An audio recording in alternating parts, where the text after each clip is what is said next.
Hey Freunde, herzlich willkommen zu einem neuen Video hier auf meinem Kanal. Heute leider mal ohne Intro. Ich habe es einfach vergessen aufzunehmen in der ganzen Hektik.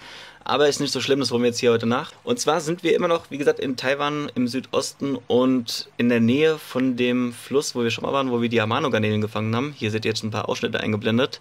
Nur ein Stückchen weiter unten, das ist ein anderer Fluss. Und ja, was wir dort alles vor die Linse gekriegt haben, das seht ihr jetzt hier im Video. Ist nämlich sehr spannend. Viel Spaß damit. Ach halt, stopp. Bevor es jetzt gleich losgeht, eine kleine Sache noch. Wenn euch diese Videos hier gefallen und ihr mich unterstützen wollt und noch mehr solche Projekte fördern wollt, dann lasst gerne ein kostenloses Abo auf diesem Kanal da. Vielleicht noch einen Kommentar oder ein Like für den Algorithmus. Und jetzt viel Spaß beim Video.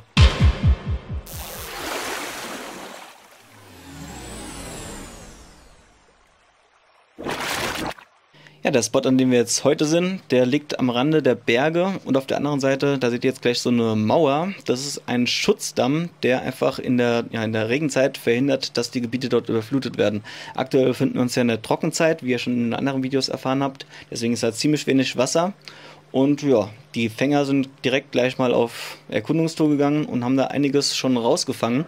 So wie wir jetzt zum Beispiel hier bei Newt sehen, der hat nach kurzer Zeit schon einige an super schönen Grundeln rausgefangen, auch seltene Grundeln. Zum Beispiel hier das ist eine Neongrundelart, den Namen seht ihr wie gesagt wieder unten eingeblendet.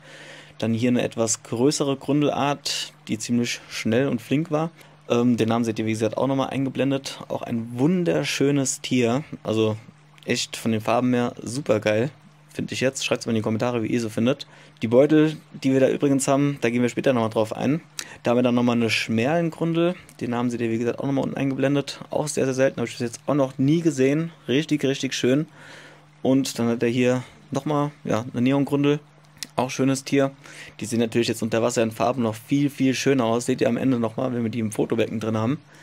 Aber also die Vielfalt an Grundeln und an Tieren überhaupt dort in dem Gewässer war echt atemberaubend. Also ich habe noch nie so viele verschiedene Arten auf einem Fleck gesehen. Wie gesagt, das seht ihr später im Laufe des Videos auch nochmal. Diese Beutel, die ihr da übrigens habt, sind auch ganz spezielle Beutel. Die sind atmungsaktiv. Da werden wir aber später im Laufe des Videos nochmal drauf eingehen. Hier hat er zum Beispiel jetzt nochmal eine große Macrobrachium gefangen. Auch ein Riesenklopper, wie ich finde. Aber wie gesagt, später im Laufe des Videos seht ihr dann nochmal mehr, was wir da alles genau gefangen haben. Ja, hier seht ihr jetzt übrigens nochmal die Fangmethoden, die Newt und Kaohsiung da anwenden. Das ist immer noch diese Kick-Sampling-Methode, die wurde eigentlich entwickelt, um Wasserinsekten und Kleinstlebewesen in Flüssen zu fangen. Dort in dem Bereich natürlich super geeignet, gerade wenn man halt das Netz in die Strömung stellt vor Steinen und dann da so ein bisschen Tumult macht, scheucht das die Fische auf und die Fische schwimmen dann, wie ihr da seht, ins Netz rein. In dem Fall wieder eine schöne Grundel. Kaohsiung macht dasselbe, da seht ihr es. Er ist im Uferbereich, dreht ein paar Steine um, hält das Netz in die Strömung und ja, jetzt schaut mal, was er da gefangen hat. Hat mich nämlich auch sehr überrascht. Das ist nämlich ein kleiner Aal gewesen. Sehr, sehr schönes Tier. Wird leider viel zu groß für das Aquarium. Der wird ungefähr, glaube ich, 1 Meter oder so. Aber schöner Fang auf jeden Fall. Ja, da seht ihr jetzt nochmal, wie das genau funktioniert. Das Netz wird in die Strömung gestellt, Steine werden umgedreht, es wird ein bisschen aufgewühlt. Und ruckzuck hat man schon wieder die nächsten Tiere im Netz drin. In dem Fall ist das, glaube ich, irgendein Scherax oder sowas gewesen. Die Namen seht ihr, wie gesagt, wieder unten eingeblendet. Auch, ziemlich cooler Fang. I get it to the tank. Ja, hier hat Kaohsiung dann beim Fangen, keinen Fisch gefangen, sondern eine Schnecke. Die seht ihr jetzt hier. Das ist eine Neritina-Art, oder beziehungsweise wieder so eine Muschelschneckenart.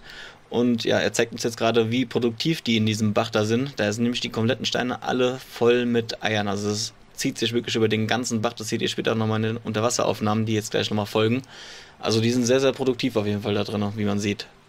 Newt hat in der Zwischenzeit was ganz Außergewöhnliches gefangen, und zwar eine Seenadel, ein Männchen mit Eiern. Die Seenadeln sind übrigens verwandt mit den Seepferdchen. Das heißt, da ist die Geschlechterverteilung so ein bisschen umgedreht, dass die Männchen die Eier ausbrüten oder gebären, sagen wir es mal so. Richtig schönes Tier, voll selten, habe ich bis jetzt auch noch nicht in der Natur gesehen. Richtig, richtig nice. Seht ihr später auch nochmal in den Unterwasseraufnahmen. Richtig schön. Ja, Kaohsiung und Newt haben natürlich noch weiter gefangen. Ich glaube, ich erspare euch jetzt die Fangszenen. Ihr wisst jetzt ungefähr, wie das Ganze funktioniert, und zeige euch jetzt einfach mal, was da genau alles ins Netz gegangen ist und was wir alles in den Fotobecken am Schluss hatten. Und danach seht ihr nochmal ein paar richtig, richtig feine Unterwasseraufnahmen. Unter anderem auch von Newt. Lasst euch überraschen. Aber jetzt erstmal die Fänge aus den Fotobecken. Ja, okay, aber vorher nochmal hier der Aal, der hat leider nicht ins Fotobecken reingepasst. Das ist ja dieselbe Art, die wir eben schon mal hatten, nur schon ein bisschen größer, aber auch noch lange nicht ausgewachsen. Wie gesagt, die werden über 1 Meter lang. Ja, aus den Fotobecken habe ich euch einfach mal die Bilder eingefroren. Da sieht man einmal einen Flaggenschwanz, heißen die, glaube ich. Dann eine Süßwassernadel, nochmal den Aal und eine ganz spezielle Grundel, da gehen wir gleich nochmal drauf ein. Wunderschöne Tiere, vor allem die Süßwassernadeln gefallen mir richtig, richtig gut, oder? Was meint ihr? Im nächsten Becken haben wir dann ein paar Macrobrachium, insgesamt 3 verschiedene Arten, die wir dort gefunden haben. Die eine Art ist richtig, richtig groß, wie ihr seht. Auch sehr, sehr schöne Tiere, vor allem die geringelten. Sehr, sehr schön. Im nächsten Becken haben wir dann einen bunten Mix, aber was man auf jeden Fall sehr gut sieht, sind die beiden Aalgrundeln hier. Sehr, sehr schöne Tiere. Vor allem gleich in der Wasseraufnahme seht ihr die nochmal, richtig schön. Und ja, dann haben wir ja nicht nur die 2, sondern da sind noch so ein paar geringelte drin. Also das sind insgesamt, glaube ich, 4 oder 5 verschiedene Arten. Da wissen wir auch nicht ganz genau, wie wir die jetzt bestimmen sollen. Aber ihr seht gleich in den Unterwasseraufnahmen nochmal ein bisschen mehr. Ja, und hier seht ihr meinen Favorit, die goldene Neongrundel. Richtig, richtig schönes Tier, vor allem richtig knallige Farben. Also, wie gesagt, mein absoluter Favorit an diesem Spot, oder? Eure auch? Schreibt es gerne in die Kommentare. So, hier schwimmen jede Menge auch größere Fische rum. Ich habe keine Ahnung, was es ist. Ich werde euch das Ganze mal unter Wasser filmen. Das Wasser ist leider ein bisschen drüber als die vorigen Gewässer. Aber ich denke, man sieht genug. Ja, Freunde, wie gesagt, das Wasser ist leider ein bisschen drüber als bei den vorherigen Videos, aber ich denke mal, man sieht trotzdem genug. Es war halt sehr partikellastig dort. Und ja, nochmal als Info an alle, ihr wisst ja, am Ende des Videos werde ich euch alle Unterwasseraufnahmen nochmal uncut zusammenschneiden, sodass ihr ein bisschen Biotop-Inspirationen bekommt. Ja, aber jetzt erstmal so ein paar kleine Zusammenschnitte, wie es da halt unter Wasser aussieht. Das ist, wie gesagt, der obere Teil gewesen. Nicht da, wo wir eben gerade gefangen haben, sondern der obere Teil, wo es schon etwas tiefer ist. Da seht ihr auch, da sind etwas größere Fische unterwegs, auch Barsche. Und ja, wie gesagt, sorry, dass es halt so ja, trüb ist dort. Von den Steinen her oder vom, ich nenne es jetzt einfach mal Hardscape her, sieht das Ganze so ein bisschen aus wie Frodo Stones, habe ich so den Anschein, oder? Schreibt immer in die Kommentare. Ich glaube, Frodo Stones dürfte so am besten hinkommen von der Optik her, oder? Auf jeden Fall sehr, sehr schöne Unterwasserlandschaft, auch wenn man leider nicht so viel sieht. Aber wie gesagt, bei den späteren Aufnahmen von den Biotopen bin ich auch nochmal im oberen Bereich. Da seht ihr ein bisschen mehr, da ist es ein bisschen klarer, weil das Wasser ein bisschen mehr bewegt ist. Ja, aber ansonsten von da sehr, sehr felsenlastig. Bisschen Sand, bisschen Sedimente. Aber auch wie bei den anderen, fast allen anderen Biotopen, keine Pflanzen. Dafür ziemlich viele Barsche und ja, freischwimmende Fische. Alles in allem finde ich ja eine sehr schöne Unterwasserlandschaft. Wenn es noch ein bisschen klarer wäre, wäre es natürlich noch viel geiler gewesen, aber so, denke ich mal, geht es trotzdem, oder? Was meint ihr? Schreibt es gerne in die Kommentare. Wie gesagt, das ist jetzt nur ein kleiner Vorgeschmack zu dem, was jetzt noch kommt. Ich zeige euch gleich noch ein paar richtig, richtig geile Aufnahmen vom Newt. Der hat nämlich, als er die Fische gefangen hat, mit seiner Unterwasserkamera noch ein paar Aufnahmen gemacht, sodass wir die ganzen Fische nochmal unter Wasser bestimmen können. Ich würde sagen, das seht ihr jetzt gleich im Anschluss nochmal. Und wie gesagt, ganz am Ende des Videos seht ihr dann nochmal ein paar richtig schöne Biotopaufnahmen in voller Länge für Inspiration fürs nächste Biotop-Aquarium. So in dem Stil ungefähr wie jetzt hier. Da ist es ein bisschen weiter oben, da ist nicht so ganz so trüb wie unten. Und ihr seht ja, was da los ist. Also lohnt sich auf jeden Fall, das Ende dann noch anzuschauen. So, und jetzt würde ich sagen, machen wir hier einen kurzen Cut und schauen uns an, was der Newt da unter Wasser an Fischen noch gefilmt hat. So, dann fangen wir mal mit der ersten Art an und das ist die Gyuris tolonsi. Ich habe leider im Internet nichts über diese Art irgendwie gefunden, was ich euch hier erzählen kann. Scheint aber eine Grundelart zu sein, die in ja, mehr oder weniger schnell fließendem Gewässer zu Hause ist und ja, den Augen nach zu urteilen auch ja, mehr oder weniger vielleicht sogar nachtaktiv ist. Ich weiß es nicht. Wie gesagt, wenn ihr irgendwas findet über diese Art, der Name ist wie gesagt hier unten wieder eingeblendet, schreibt es mir gerne mal in die Kommentare, auch gerne mit einer Quellenangabe. Würde mich mal interessieren, weil wie gesagt, ich habe im Internet mal gesucht und habe nichts Brauchbares gefunden, was ich euch hier mitteilen kann. Aber ja, schöne Art. Ja, die nächste Grundelart ist eine eher unscheinbare Grundel. Den Namen seht ihr eingeblendet, die kann ich dir mal nicht aussprechen. Und diese Grundel bewohnt ausschließlich Klarwasserflüsse in Verbindung zum Meer. Die Verbindung zum Meer ist dringend notwendig, weil die Larven ein amphidores Larvenstadium durchlaufen. Das bedeutet, die Larven entwickeln sich im Salzwasser und wandern dann wieder zurück ins Süßwasser. Die Art wird ca. 12 bis 15 cm groß und bei Gefahr oder auch zur Nachtruhe vergraben sie sich gerne im Bodengrund. Diese Art wurde 2015 das erste Mal entdeckt und wird als eher friedliche Grundel bezeichnet. Jo, hier sehen wir jetzt die neonblaue Grundel. Den lateinischen Namen seht ihr wieder unten eingeblendet. Die Habitate sind genauso wie bei den anderen Grundeln zuvor auch. Auch mit Verbindung zum Meer, weil die Larven wieder ein amphidores Stadium durchleben. Das heißt, im Salzwasser geboren werden, dann wieder zurückschwimmen ins Süßwasser. Und was ich noch gelesen habe, ist, dass diese Grundelart Algen frisst. Also eine richtige Algengrundel sein soll. Genauso wie die Art, die ihr da jetzt noch seht, kurz im Bild. Diese beiden Arten sollen wirklich Algen fressen. Ob die Arten das wirklich im Aquarium auch effektiv machen, weiß ich jetzt nicht. Vielleicht hat der eine oder andere von euch schon mal Erfahrung damit gemacht. Wenn ja, gerne in die Kommentare schreiben. Ich finde es auf jeden Fall super schön. Wird zwischen 7 und 10 cm groß, also beide Arten, und sind relativ friedlich.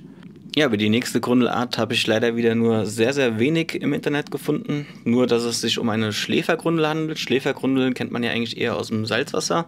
Diese Art lebt aber wohl überwiegend im Brack- und Süßwasser. So wie ich gelesen habe, legt die ihre Eier auch im Süßwasser ab. Die Larven entwickeln sich wohl auch im Salzwasser und schwimmen dann wieder zurück. Ganz genau weiß ich es leider nicht. Wie gesagt, sehr, sehr wenige Informationen im Netz dazu gefunden. Wenn ihr noch was dazu findet, schreibt es gerne mit Quellenangabe in die Kommentare. Würde mich sehr freuen, wenn der eine oder andere vielleicht noch mehr Informationen hat, als ich sie jetzt gefunden habe.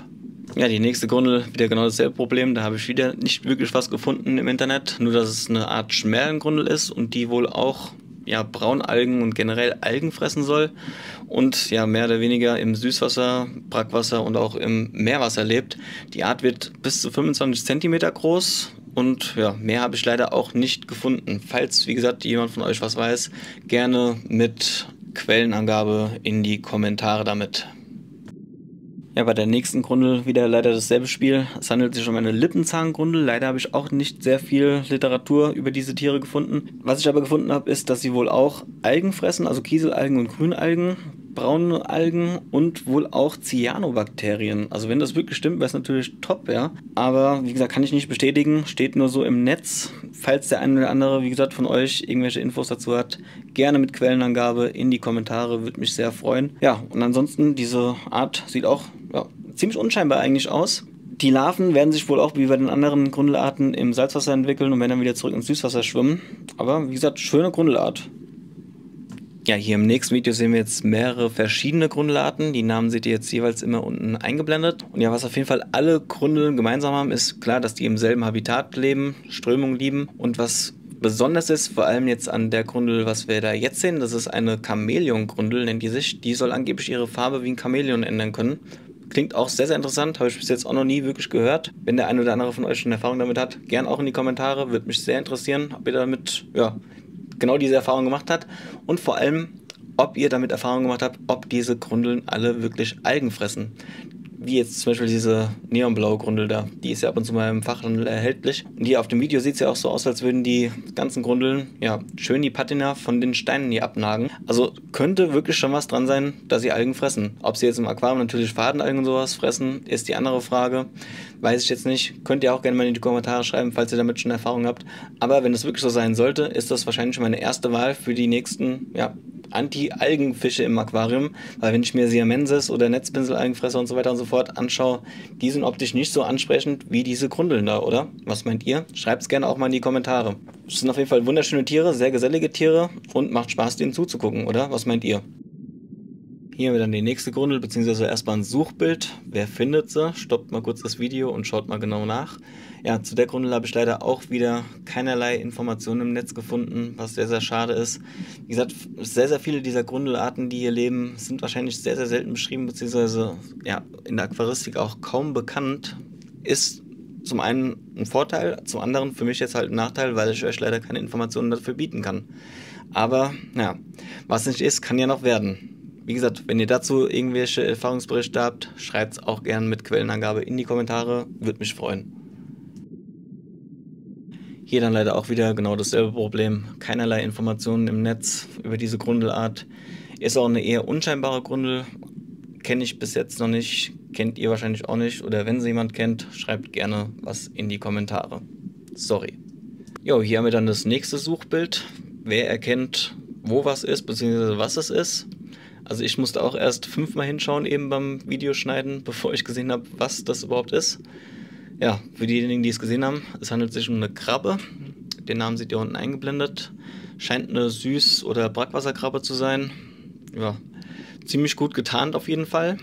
Und mehr Infos habe ich auch leider zu dieser Krabbe nicht gefunden. Es tut mir echt leid. Ich hätte euch gern mit Informationen vollgeballert, aber ja, im Netz ist leider wirklich nichts zu finden. Vielleicht findet ihr was, wie gesagt, auch von allen Arten, die ich jetzt nicht beschreiben konnte und nichts dazu sagen konnte. Wenn ihr dazu was findet, schreibt es gerne in die Kommentare. Ich würde es auch gerne wissen. Bestimmt einige von euch auch. Und ja, wie gesagt, haut die Kommentare voll, wenn ihr dazu was wisst. Also, für diejenigen, die es noch nicht gesehen haben, da ist sie. Sehr, sehr gut getarnt. Doch sehr, sehr schön gefärbt. Ja, und jetzt kommen wir nochmal zu einem meiner Highlights von den Videos, die mir der Newt noch zugesendet hat. Und zwar, das ist eine Süßwassernadel.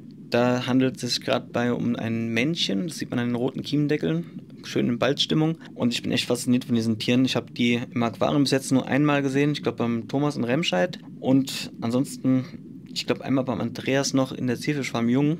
Aber auch nur ganz kurz und mich nicht weiter damit beschäftigt. Aber wenn man die so in der Natur sieht, das ist echt schon was komplett anderes. Schaut euch mal an, in was für Riesengruppen die da zusammenleben. Man erkennt sie erst kaum auf dem Boden, man denkt, das wären irgendwelche Äste oder sowas. Auf jeden Fall echt sehr, sehr, sehr beeindruckend und vor allem auch diese Masse an Tieren, was da rumschwimmt. Ich hätte nicht gedacht, dass da so viele von den Tieren unterwegs sind. Ja, zu den Haltungsbedingungen, die sind halt nahrungsspeziell, also die brauchen auf jeden Fall nur Lebenfutter, gehen auch nur an Lebenfutter dran, soweit ich weiß. Bei denen ist noch das Besondere, dass da die Männchen die Brutpflege betreiben. Es ist ähnlich, also die sind auch verwandt mit den Seepferdchen, da tun ja auch die Männchen die Brutpflege betreiben. Also die Männchen brüten die Eier aus und ja, versorgen die Jungen. Auch sehr, sehr interessantes Brutverhalten. Ich würde es gerne mal in einem Aquarium probieren, die nachzuziehen. Würde mich auf jeden Fall mal sehr interessieren. Ich denke mal, der ein oder andere von euch hat bestimmt schon mal Süßwassernadeln gehalten und kann ein bisschen was dazu sagen. Ich kann leider nicht viel dazu sagen, nur dass es wunderschöne Tiere sind und dass mich diese Aufnahmen hier echt beeindruckt haben. Ganz am Ende vom Video mit den Biotopaufnahmen bekommt ihr natürlich auch nochmal das hier in voller Länge gezeigt. Ja, das letzte Video vom Newt ist der Bereich, den ich vorhin auch schon gefilmt habe. Da halten sich überwiegend diese Flaggenschwänze auf, diese Kulia-Arten und ein paar Barsche. Leider auch wie bei den Aufnahmen von mir etwas trüb, aber ich denke, man erkennt trotzdem genug. Also da in dem Bereich sind halt eher freischwimmende Fische. Die ganzen Grundelarten sind alle in dem etwas flacheren Bereich und strömungsreicheren Bereich. Da im Freiwasser sieht man ja, schwimmen eher die etwas größeren Fische rum. Andreas, du hast gerade was Spannendes entdeckt. Genau, war mir gestern schon aufgefallen, aber ich hatte irgendwie nicht so richtig drüber nachgedacht. Und zwar sind das atmungsaktive Beutel. Das ist Breathing Bag. Breathing. Ja, Breathing. Also atmungsaktive Beutel. Da oben steht da nochmal drauf. Für alle, die nicht so Englischlegastheniker sind wie ich.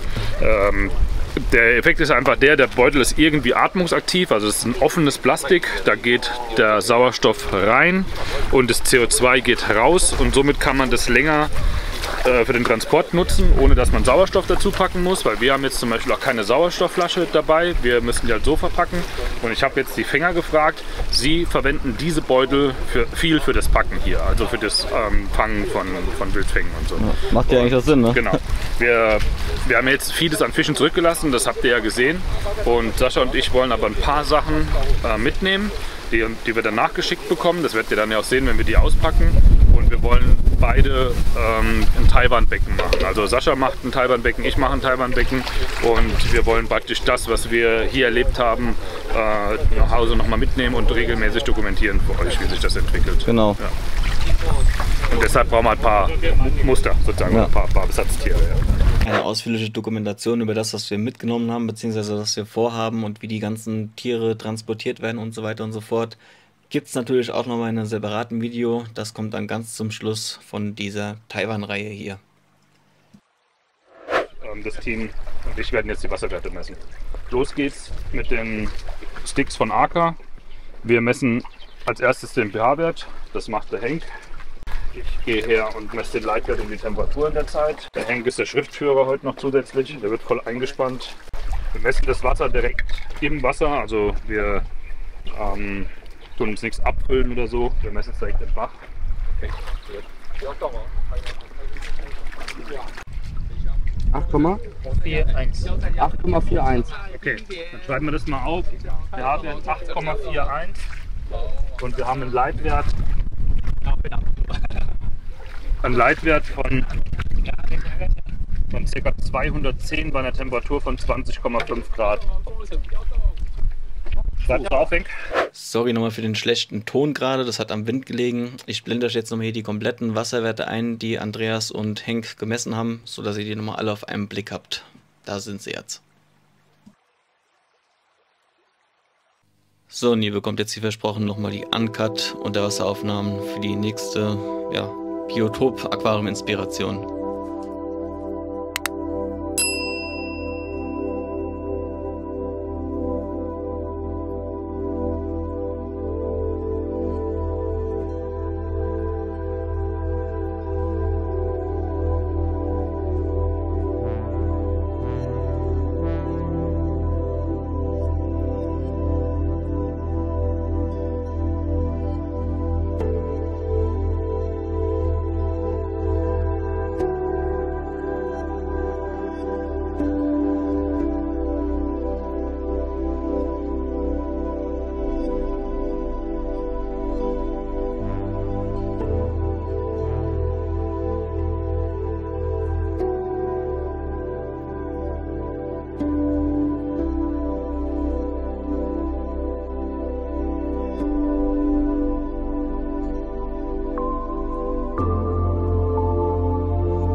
Neues Biotop, neuer Wassertest.